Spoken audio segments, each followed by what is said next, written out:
تو نماز پڑھنا کس کی سنت؟ حضور کی سنت. اللہ کا حکم، اللہ کا حکم ہے، مگر سنت کس کی؟ فعل کس کا؟ رسول کا.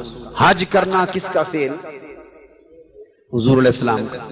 صدقہ خیرات زکوٰۃ دینا کس کا فعل؟ سنت حضور علیہ السلام کی. روزہ رکھنا کس کا فعل، کس کی سنت؟ حضور علیہ السلام کی. یہ بات ذہن نشین کر لیں، جتنے فرائض اور جتنی عبادات اور جتنے اعمال صالحہ ہیں شریعت میں، یہ ساری عبادات اور سارے فرائض فعلاً حضور علیہ السلام کی سنت. درجے کے اعتبار سے، حکم کے اعتبار سے کوئی فرض ہوا، کوئی واجب، کوئی سنت ہوا، مگر فعلاً یہ سارے اعمال، عبادات اور فرائض کس کی سنت؟ حضور علیہ السلام کی. اور حضور پر درود و سلام بھیجنا کس کی سنت؟ اللہ. اب ایک سوال کا جواب آپ سے چاہتا ہوں، درجہ اللہ کا بلند ہے یا حضور علیہ السلام کا؟ اللہ کا درجہ بلند. جو یہ عقیدہ نہ رکھے وہ کافر.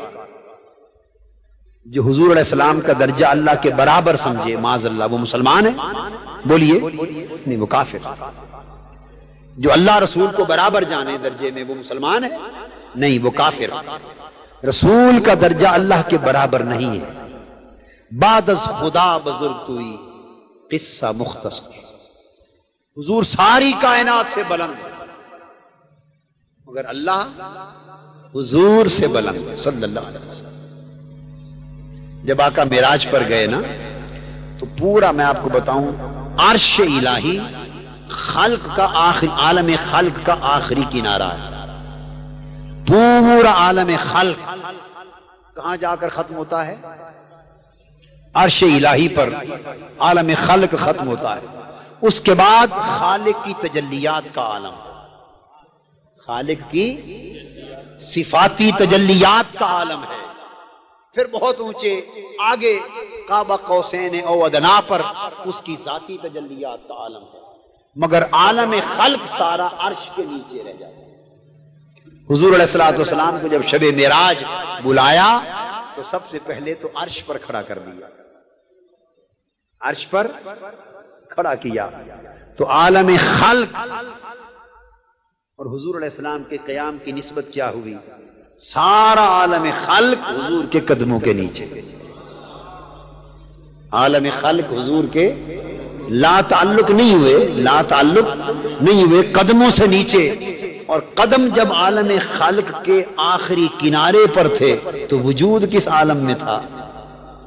ہائے ہائے ہائے ہائے، تجلیات الوہیت کے عالم میں تھا. خلق قدموں کے نیچے اور وجود اور سراپا تجلیات الوہیت، اللہ کی صفاتی تجلیات کے عالم میں تھا. ذاتی تجلیات کا عالم اوپر، ذات اوپر. اس لیے کسی نے کہا یہ سراپا ہے آقا کا، اس لیے آقا کا کہ برزخ کبریٰ بنایا حضور علیہ السلام کی ذات، برزخ کبریٰ بنایا. اور کسی نے کہا اس لیے کہ تم ذات خدا سے نہ جدا ہو نہ خدا ہو، اللہ ہی کو معلوم ہے کیا جانیے کیا. خواص اس برزخ کبریٰ کو ہے حرف مشدد کا. ایک جہت مخلوق میں ادھر اللہ سے واصل شامل نہیں، ادھر اللہ سے واصل، ادھر مخلوق میں شامل. خواص اس برزخ کبریٰ کو ہے حرف مشدد کا. یہ حرف پر جو شد آتی ہے نا، شد، معلم پڑھیے، بولیے. جس حرف پر شد آ جائے اس کی تین حیثیتیں ہو جاتی ہیں. جس حرف پر شد آ جائے، حرف مشدد کی کتنی حیثیتیں ہوتی ہیں؟ تین. ایک حیثیت میں وہ اپنے سے پہلے کے ساتھ ملتا ہے، معلم. لام پر شد آئی تو لام اپنی پہلی حیثیت میں عین کے ساتھ ملا. دوسری حیثیت میں معلم میں لام خود قائم ہوا، اور تیسری حیثیت میں پیچھے جو میم ہے معلم، میم کے ساتھ ملا.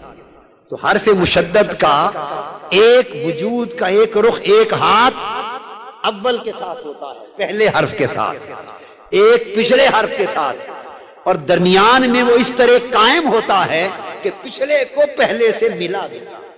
اگر وہ درمیان سے نکل جائے تو پچھلا پہلے سے کبھی مل، معلم میں اب لام نکال دیں، لام کو نکال دیں، اب مکمل ہوگا۔ میم لاکھ چاہے کہ عین سے کبھی مل جاؤں، عمر بھر آرزو کرتی رہے میم، وہ عین سے نہیں ملے گی۔ عین کہے گی ارے ناداں میم، تو نے جو مجھ سے ملنا تھا وہ تو درمیان والی لام کے واسطے سے ملنا تھا، اسی میں سے مجھے ملنا تھا، تو جس کے ذریعے سے ملنا تھا جب درمیان سے تو نے اسے نکال دیا، اب میں عین تو میم، تیرا میرا ملاپ کہاں، تیرا میرا ملاپ کہاں؟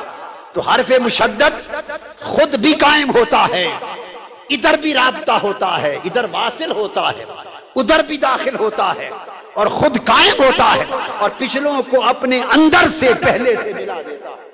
آقا دو جہاں کی ذات حرف مشدد کی طرح ادھر اللہ سے واصل، ادھر مخلوق میں داخل، خواص اس برزخ کبریٰ کو ہے حرف مشدد کا۔ فرمایا اللہ کے بندو، اللہ اللہ ہے، بندے بندے ہیں، بندے کی مجال کہاں کہ اللہ سے مل سکے۔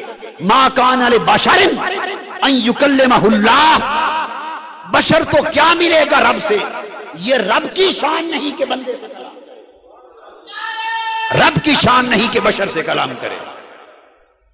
اب نعرہ رسالت بھی لگا دو بھائی، اب ہو جو گیا، اب ادھورا مضمون تو نہیں نہ ہوتا، مضمون تو مکمل ہی کرنا پڑتا۔